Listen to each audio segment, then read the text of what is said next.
Hello everyone. I haven't made a video in over a month. I know. Last review I did was Mamma Mia, Here We Go Again, which I will be discussing in this video. Um, so yeah, sorry about that, but I'm going to try and do more videos now. The camera looks a bit bright. Oh well. So I'm going to be ranking all the summer movies. I saw 26 summer movies this summer. So yeah, I'm going to be doing it from worst to best. So I'm not going to waste any time. I'm just going to start. Number 26 is the worst film of the year as well, not just the summer, and that is Show Dogs. Ooh, this film. Horrible. That's how I can describe it. Horrible. It's boring, it's unfunny. Uh, yeah, I hated Show Dogs. Show Dogs. Number 25 is has one of the worst actresses in the world today, and that's Amy Schumer's I Feel Pretty. Um, this was one of the most tedious experiences I've ever had at the movies.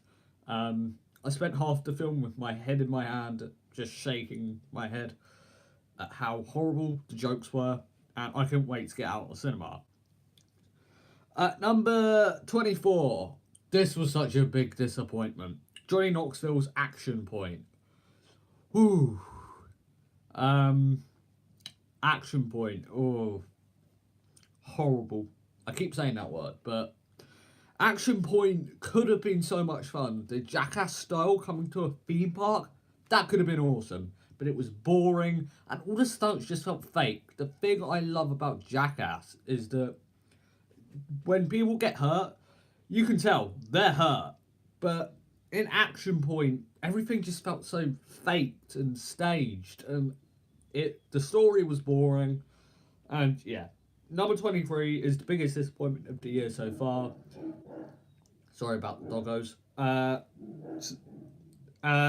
Yeah, number 23 is the biggest disappointment of the year so far for me, and that is Incredibles 2. I saw this twice in cinemas. First time I saw it, I really didn't like it. I saw it a second time to see if I liked it more, and I hated it. It was 10 times worse second time. I lost count of how many times I considered walking out of it. It's boring, it's unfunny, it just feels like a cash grab.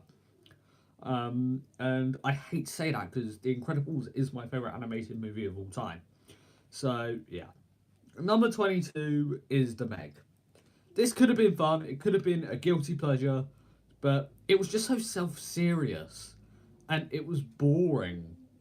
And also, on a side note, The Meg has the most unnecessary use of the song Mickey I've ever heard in a film. That song was pointless, it didn't do anything for the story. Yeah, sorry about the doggos again.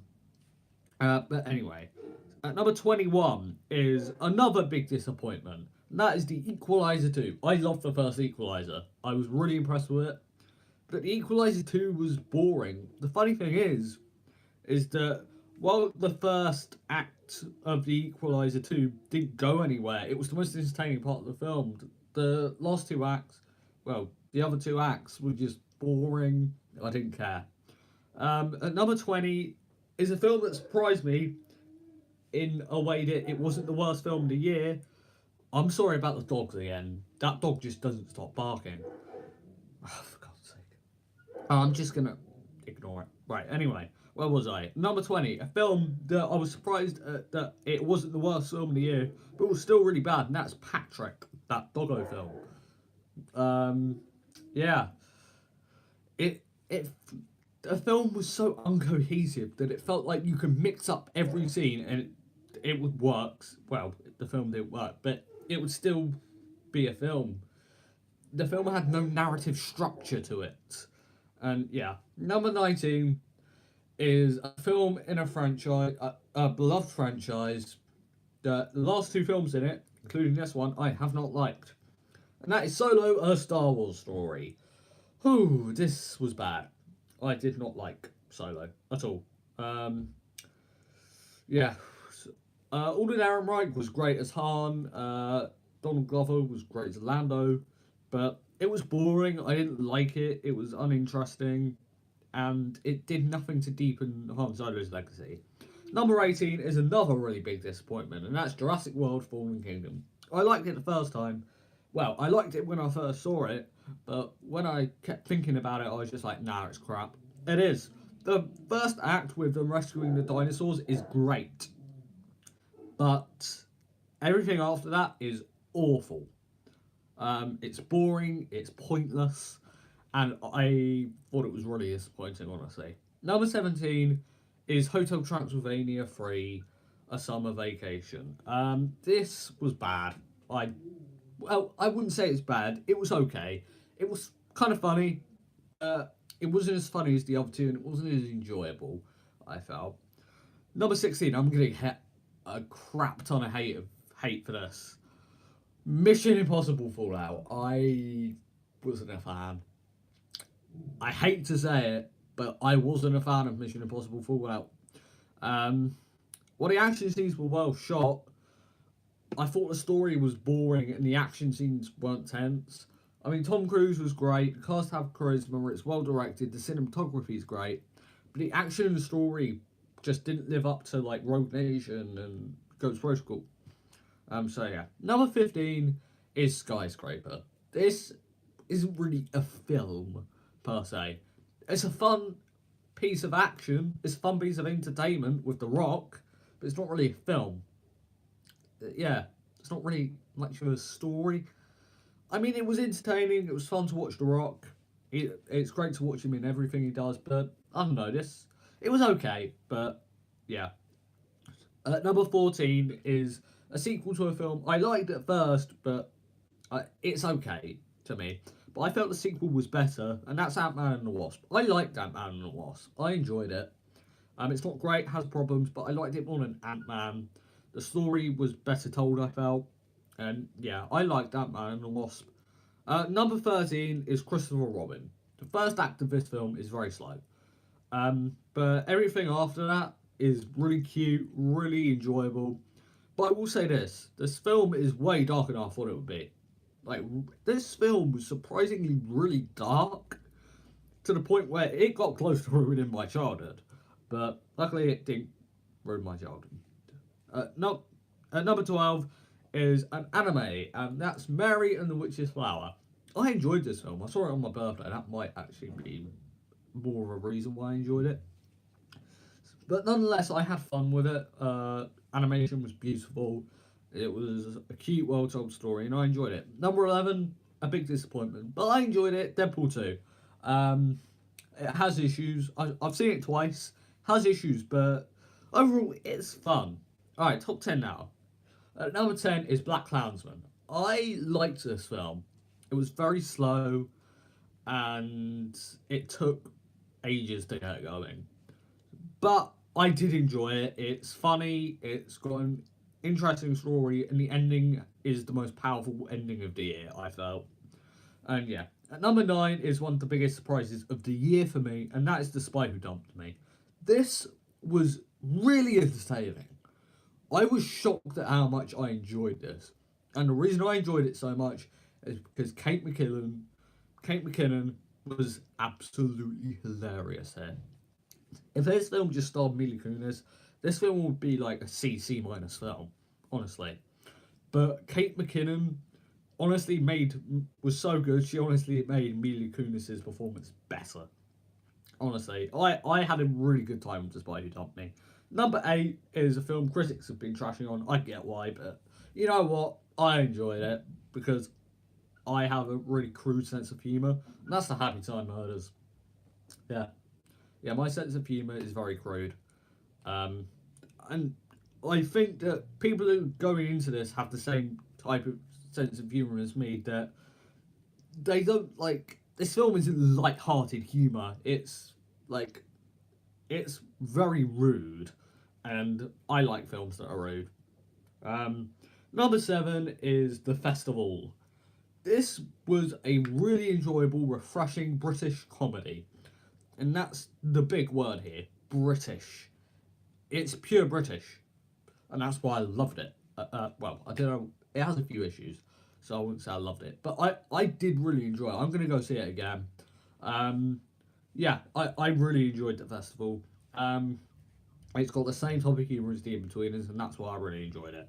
Number six is Sicario Dead de Soldado. Another sequel I think is better than the original. We'll be talking about another one of those in a sec.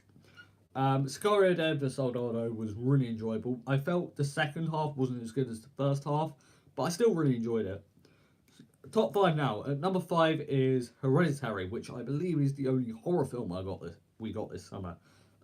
This was scary. Like, yeah, Hereditary was scary. Like, yeah, the performances were great. But I hated the ending. It felt kind of pretentious to be honest. But everything before the ending was great.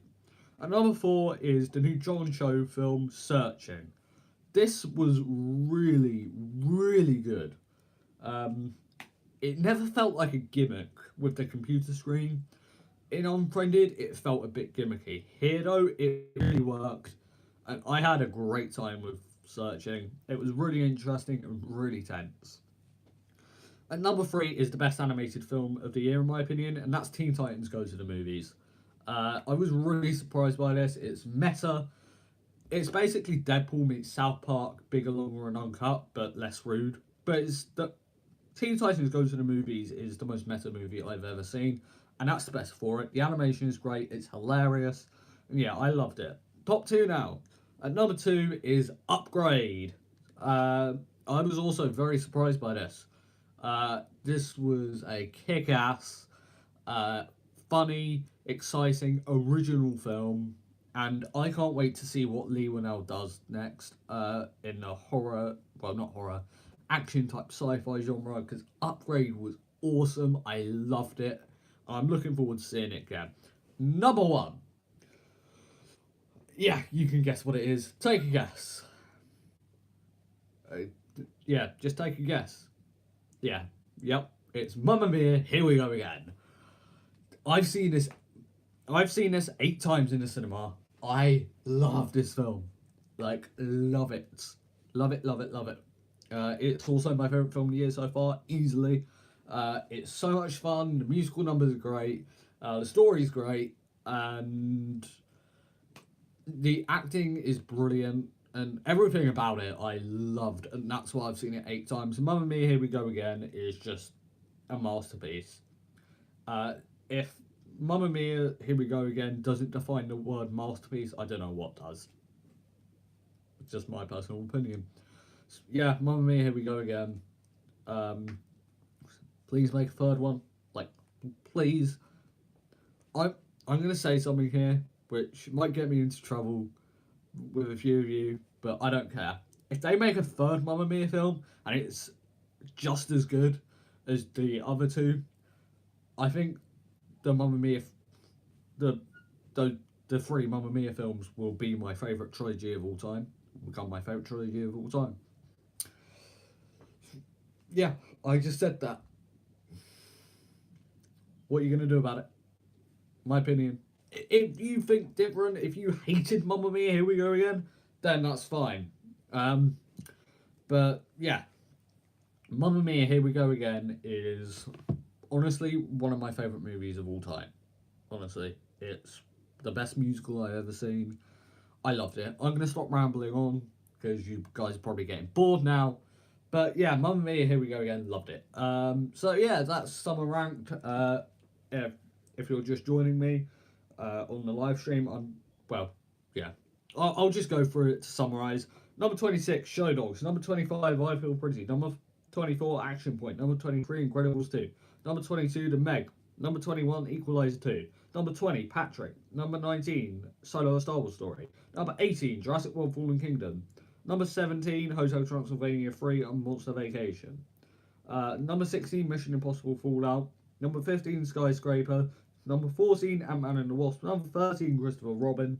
Number 12, Mary and the Witch's Flower. Number 11, Deadpool 2. Number 10, Black Klansman. Number 9, The Spy Who Dumped Me.